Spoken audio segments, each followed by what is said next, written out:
来到我的频道，我是 Valerie。我的频道是向大家介绍新加坡的方方面面，让你更全面的了解新加坡。如果你感兴趣的话，一定要记得订阅我的频道，并且打开旁边的小铃铛，这样你就不会错过任何干货的更新喽。今天我们要探讨的话题是如何申请新加坡的 PR。说到新加坡的 PR， 我不知道大家会怎样觉得？你是不是觉得非常的难申请，还是觉得准备的东西特别多呢？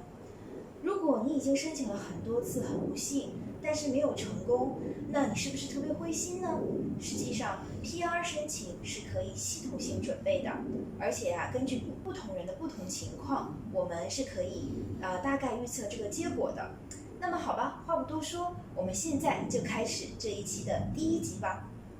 首先，我们来看一下谁可以申请新加坡的 PR 呢？根据新加坡移民与观察局的官方网站 www.ice.gov.sg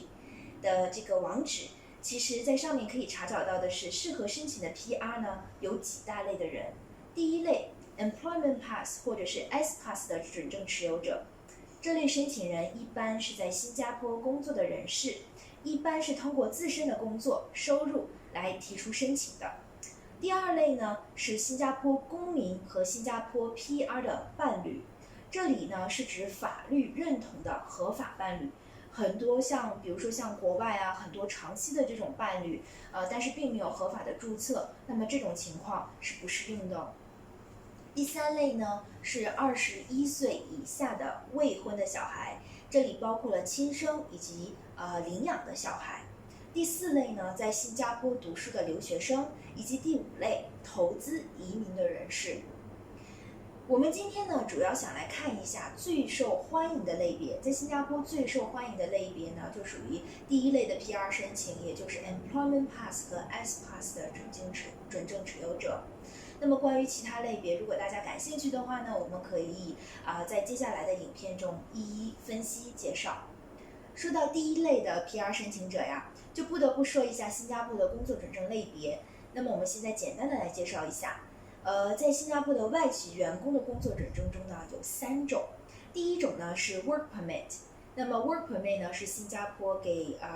技术工作者的这个准证。Work Permit 准证的持有者很遗憾的呢是没有办法申请 PR 的，是不能申请 PR 的。但是如果你现在是 Work Permit Holder， 就是千万不要觉得灰心，因为我周围很多的例子的人，他们是通过自己多年经验的这些增加，或者是他的学历上面有一个提升，那么最终呢其实都是很成功的拿到了这个 S Pass 甚至是 EP。S Pass 和 EP 这2种准证的类别呢，在新加坡是可以申请 PR 的。接下来我们来讲讲 S Pass。S Pass 这个类别的准证对申请者没有严格的学历上的这个要求，但是成功的 S Pass Holder， 尤其是在我身边的这些人，我经历过的一些 case， 他们呢都是一般有高中或以上的这个学历，而且在他自己相关的这个专业经验里面呢，领域里面有很多年的经验。如果假如说你有本科或者更高的学历，那么你就可以申请到 EP， 也就是 Employment Pass。Employment Pass 呢是 PR 申请当中比较容易通过的一个类别。假如说你已经在新加坡工作了一段时间，因为我知道有一些来新加坡工作的一些外国的朋友，尤其是马来西亚的朋友，那么你们想要以第一类的情况来申请 PR， 那么需要准备什么样的文件呢？其实文件准备有几点需要注意的事项。在影片的最后，我会集中给大家做一个总结，所以呢，让大家留意，就是说避开雷区。所以你们一定要看完整个影片哦。我们现在来谈一谈关于这个文件的准备有哪些。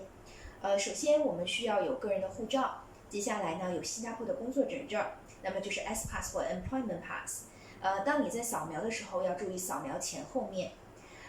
第3个呢，我们需要有个人的出生证明。在这边呢，有很多人，你的出生证明呢其实不是英文的，那么你要记得就要进行认证，然后并且把它翻译成英文。第4呢，是我们要有学历证明。如果这里面呢提到的是最高的学历证明，那么假如说你是高中，最高的学历是高中，那么你的最高学历证明就是高中。但是如果你的学历呢是大学本科或更高的这个学历的话呢，那么就是你需要提供本科的学历以及你的硕士或者是博士的学历。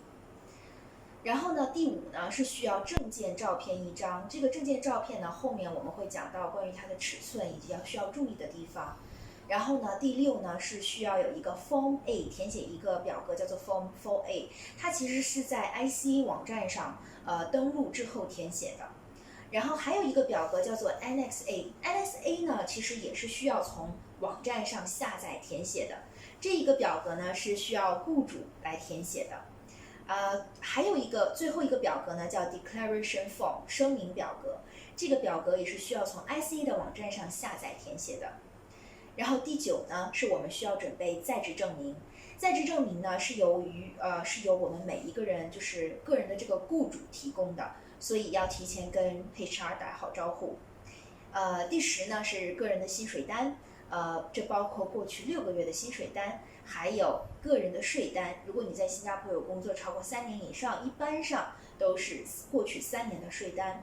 然后最后一个就是其他文件。我知道有一些朋友，你们可能是专业人士，比如说律师、医生、老师。那么这种相关的这种专业在进行这个工作的时候，你们需要有一个叫执业执照。那么如果你需要你的专业刚好是律师或者是教师，那么你就需要提供这些相关的执业执照。好了，那你现在可能有一个问题，就是说，那么我刚刚提到的是以个人申请，那么如果是已婚人是一家人一起申请的要怎么办？其实很简单，我们刚刚提到过的所有的这个文件，如果是一家人申请，凡是只要是适用的，都需要为每一个一同申请的家庭成员准备一份。当然，你如果结婚了，也要记得保留你的这个结婚证，也要记得就是去扫描你的结婚证。如果你的结婚证不是英文的，当然也要提一嘴啊，就是你要把你的结婚证换成英文的，然后认证，这样子的话，新加坡这边才能够接受。好，那么以上这些步骤做完了之后呢，我们就来到了其实最后一步，就是网上支付。网上支付的这个申请费用呢是100新币，需要我们用信用卡或 Nets 来支付，所以您提前要准备好你的信用卡还有 Nets 这些卡片。然后呢，当你支付完毕，提交所有的这个文件，填好了表格等等，所有以上的步骤都做完了，接下来就是等待的时间了，也是最难熬的时间。那么申请时间呢，一般为6到12个月，这个审批时间。申请这个审批的这个动态，可以在 IC 的网站上叫 Status Inquiry 动态查询呢，这个地方这个网址来进行查询。好了，那么我们其实刚刚已经聊到了，我们什么样的人可以申请 PR， 然后需要准备些什么，然后 PR 的这些准备的过程，以及最后就是它的这个申请的流程。那么接下来呢，我们来聊一下这些年我总结的一些关于这个 PR 的 tips。给大家说一下我的这个背景啊，因为我之前是在新加坡Top 10的一个律师楼，然后来做这个移民申请的。我们主要的移民客户呢是一些 in-house， 也就是一些很大的这些机构，比如像 Google、Facebook 这些的高端人士，他们在这边进行的这个 PR 申请。当然，这当中呢也不乏 S-Pass 的持有者，都是由这些公司他们来支持他们的这些 PR 申请的。所以我自己有过一些这方面的经验，那么我就在这里跟大家好好的分享一下。那么我们就开始吧。第一点，注意呢，就是我们要注意的就是说，你提前要准备好自己的 SingPass。如果你的 SingPass 还没有注册好的话呢，或者是你还没有确定它是不是能够很好的登录上去，这个您需要提前做一下这个准备工作。因为呢，这个申请PR 的申请是需要你的 SingPass 来登录 ICA 的网站的。然后呢，网址我们之前有提供有讲过，我也会把它放在下面。那么在网上填好表格之后，并且上传支持文件提交申请，这个就是大概的一个流程。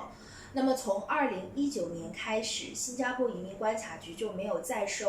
接收任何的这种纸质申请了。所有的文件都需要通过网上的提交完成，所以 SyncPass 是非常重要的，要提前弄好。那么 Tips 2第2点呢，就是我们在填写表格的时候，我们要注意所填写的信息都是要正确完整，否则的话呢，申请是会自动作废的。所以，当我们来到填写完了之后，在最后的这个 review page 的时候，一定要细心的查看，一定要花一些时间，花一些心思去确保所有的东西、所有的信息都是完整和正确的。Tips 3，第3点，表格填写的时候呢，比如说如果你遇到了一些不适用的这个情况，像是比如说你可能没有更改过你的名字，或者你没有用过其他的名字。那么遇到这种空格的时候，你就可以填写 NA， 就是 not applicable， 不适用。但是记得千万不要留白，因为留白的话也会让你的申请作废哦。然后 Tips 4，第4点，开始填写表格呢，申请之前，我们需要把所有的文件都准备好。为什么呢？因为所有的这个整个的申请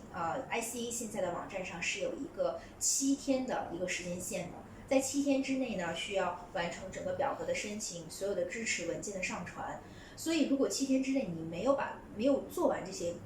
工程，你需要重新全部来过，所以是非常耗时的。还有一点就是把所有的文件都准备好呢，在我们填表格的时候是非常受用的，因为当你在填这个网上表格的时候呀，它有一个计时的时间是20分钟。那么如果你没能在这个20分钟填好的话，你就会被网页踢出去，你需要重新登录，重新填写。所以在这里也要给大家提到一点的就是，当你每填完一页表格的时候，一定要记得按 Save 的那个按键，就是保存。这样子的话呢，即使说你被不小心踢出去了，那么你在登录上去再去填的时候，你之前填写的资料还是有记录的。然后呢，接下来我们到第5点。第5点呢，就是文件的命名。很多人其实不会觉得这一点有多么的重要，但是这一点呢，会特别的帮助你，尤其是你是为1家人申请的时候。那么我建议的是呢，你可以把每一个文件的命名都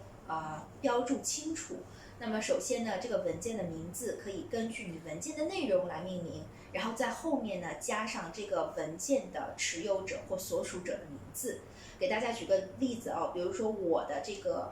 护照，那么我可以叫做 passport， 然后我放一个破折号，就是 Valerie， 那么我就会知道这个文件是 passport， 然后这个文件的持有人是我自己。所以这种很小的一个非常小的习惯，但是它也很好的提高了我们这个文件上传的准确性。第6点就是表格填写呢，在填写basic salary 的时候呢，我们有些人会非常的这个 confuse， 他会不知道说 basic salary 我应该填写哪一个，因为我会有佣金，我会有花红等等。实际上这里面的 basic 呢，就是指的你的基本薪水所以说你要填写的是不加任何补贴、佣金、花红，就是你的本身的薪水，或者是称之为你的起薪。所以这里面一定要填的正确。接下来第7点，在填写你的这个 job title 的时候，因为在这个表格当中呢，它会问到我们你的 job title， 包括我们的这个行业 industry。所以在问到这个的时候，如果你找不到吻合自己的这个职业的这个头衔，那么的话，我们可以填一个最接近的进去就可以了。第8点就是我们每一个上传的支持文件最好都要小于2个 MB， 因为呢 ICA 在这个文件的大小上面也是有严格要求的。如果你的文件太大了的话，实际上是无法上传的。所以呢，我建议大家都把每一份文件存为 PDF 的格式。那么除了你的照片我建议大家呢存为 JPEG 的格式就可以了。第9点，关于这个照片呢，其实也是还蛮有讲究的。这个照片有一个小小的 tips， 就是说，如果你的扫描照片的话呢，如果太大，那么其实你是可以利用这个 ICA 官方网站提供的这个照片编辑器来编辑你的照片大小，确保你的大小能够最后符合这个 ICA 当局它的要求。所以你不用太担心，如果你的照片的尺寸你并不知道它是不是符合 ICA 的这个要求。只要呢你确保你的照片是非常清晰的，然后是白色的背景，并且这是证件照就可以了。然后呢 Tips 第10点就是关于 Annex A 和我们的这个雇主在职的求职证明信。要记得提前跟雇主打好招呼，因为你需要他们的这个书写和支持。那么一般上来讲，多久提前打招呼会比较好呢？我的建议呢是至少2个星期前，因为一般 HR 的方面呢，它需要2个星期左右来起草这个信，或者是填写这个表格，所以大家自己抓好这个时间。然后呢 Tips 第11点就是所有的支持文件，刚刚我也说过了，如果你的原文不是英文的话，要记得就是要认证过，提供有认证过的这个英文翻译版本。新加坡其实本地有很多家的这个公司，它提供类似的这种翻译认证服务。你详情可以去 Google 去搜索。那么当然你也可以在自己的国家就是去翻译认证好，然后带过来。那么但是所有的这些工作，前期工作都需要时间，所以大家就要算好这个时间，提前准备。然后最后的这个 tips 给大家的就是在申请审核的等待时间。我们假如说在工作上有任何的一些变动，比如说升职加薪啦，或者是你有跳槽啦、额外的收入啊，凡是对你申请的这个 PR 申请有帮助的，建议你及时跟 ICA 沟通，因为这样会很有效的帮助你缩短你的审批时间。好啦，这就是这期的所有内容啦。下一期我们来讨论一下 PR 申请成功和失败，我们该怎么办？然后呢，如果你觉得这期视频对大家有帮助的话呢，一定要在下面留一个赞。我的这个频道主要是跟大家分享新加坡方方面面的干货，让你更了解新加坡。有兴趣的话，一定要记得订阅我的频道，并且打开旁边的小铃铛，这样你就不会错过任何干货内容的更新啦。我是 Valerie， 我们下期见喽。